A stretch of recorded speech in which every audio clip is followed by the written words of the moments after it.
Assalamualaikum warahmatullahi wabarakatuh.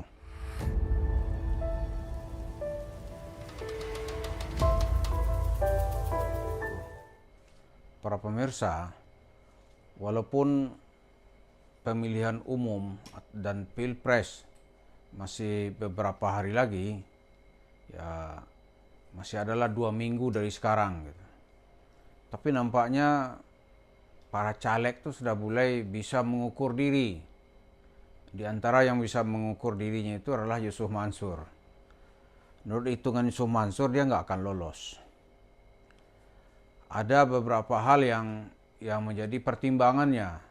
Yang pertama, secara nasional partainya ini persentasenya nggak naik-naik. Hasil surveinya itu rating nggak naik-naik gitu. Yang kedua, sisi sosok personalitinya sendiri gitu. Itu ibarat barang nih nggak menjual. Jadi itu udah mulai dirasakan oleh Yusuf Mansur. Karena itu sekarang dia dengan timnya sibuk berdiskusi bagaimana cara comeback ke masyarakat. Seperti yang pernah dia nikmati pada tahun-tahun sebelumnya. Dari tahun 2005 sampai ya 2018 lah. Itu adalah era di mana Yusuf Mansur kalau ke masjid itu seperti meraup uang gitu.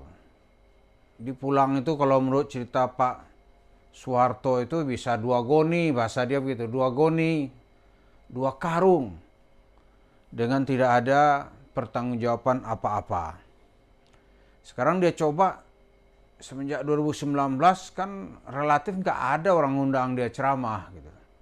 Maka Yusuf Mansur mikir sekarang habis pemilu ini dia akan kembali mendatangi, bahasanya nih, akan kembali menyapa para jemaahnya.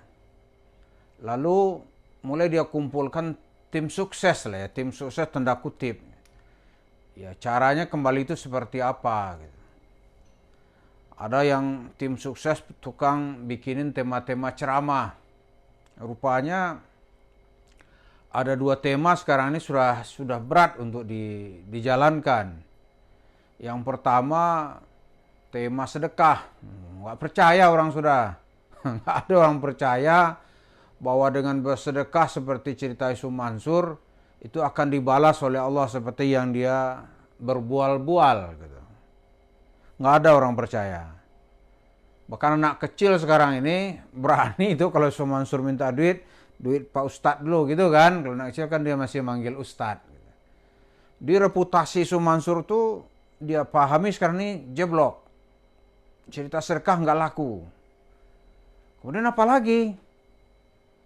Dia juga melihat sedang menggarap oleh tim ya kiai-kiai kecilnya lah gitu. Yang bisa kepada Yusuf Mansur itu hanya bahasanya itu ya, ye, bahasa begitu kan.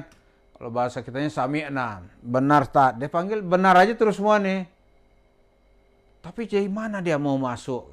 Pertama dari segi materi, yang kedua itu koneksinya dengan masjid itu udah rusak. Jemaah sekarang tuh sudah punya semacam pertahanan diri.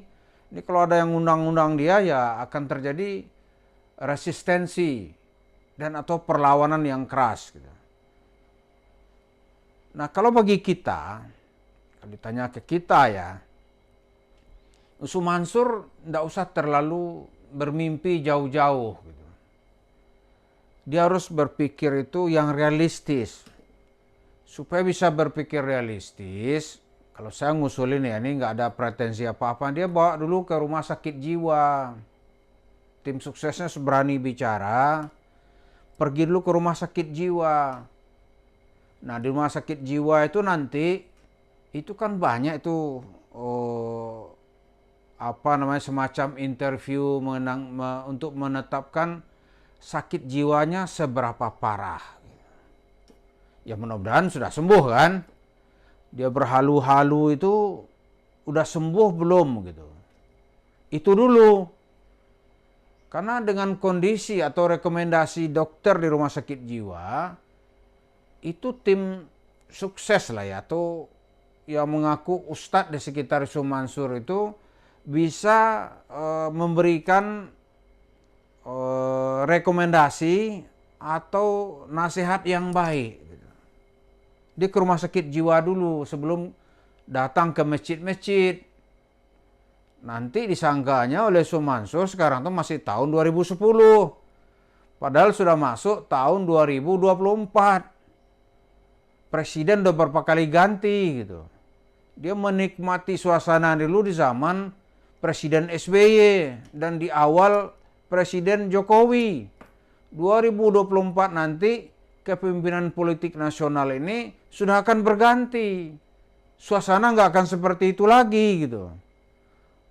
Nah itu yang pertama menurut kita, dia harus pergi dulu ke rumah sakit jiwa. Karena di kalangan masyarakat sekarang ini, Yusuf Mansur tuh ya dicap ya atau diasumsikan sebagai orang yang sedang mengalami gangguan jiwa ya. Kalau dibilang gila nanti kasar ya. Gangguan jiwa. Ya ciri-cirinya ya dia berhalu-halu itu. Ceritanya cerita berhalu-halu gitu. Sementara jemaah yang dihadapi kan jemaah yang waras. Ini cerita agama dengan cerita yang tidak waras menghadapi jemaah yang waras. Oh itu berat, nggak akan nyambung itu. Dia orang udah tahu semua ini. Orang ini mengalami ya dengan gangguan jiwa gitu. Atau istilah bahasa apanya ODGJ gitu. Orang dengan gangguan jiwa. Dia harus dibawa dulu ke rumah sakit. Hasil dari situ nanti dilihat seberapa parah gitu. Mudah-mudahan nggak parah ya. Kalau nggak parah, usul kita yang kedua, ya ini usulnya ya Yusuf Mansur harus mulai dengan usaha-usaha real. Berhentilah dulu cerita mengeraup duit masyarakat dari masjid. Ya, misalnya kembali memproduksi sinetron itu kan. Kalau sinetronnya laris, ya kan banyak dapat duit. Ada perusahaan perfilman Indonesia ini kan tidak minta sedekah dia. Seperti Rampun Jabi misalnya. Dia kan buat film, produksi sinetron, yang jumlahnya banyak. Nah itu saya kira itu lebih dekat dengan pekerjaan Yusuf Mansur. Kan dulu kan dia sudah biasa ada film yang diproduksi oleh Yusuf Mansur. Film itu berjudul Kun Fayakun. Kun Fayakun.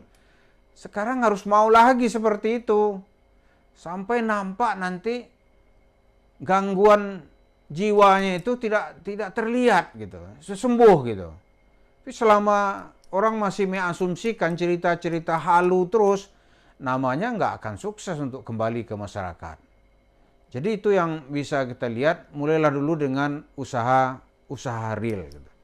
Kalau Yusuf Mansur bisa dengan cerita itu, maka mungkin ya, karena masyarakat Indonesia ini kan masyarakat yang pelupa. Gitu. Bukan pemaaf, pelupa. Jadi dia lupa dia.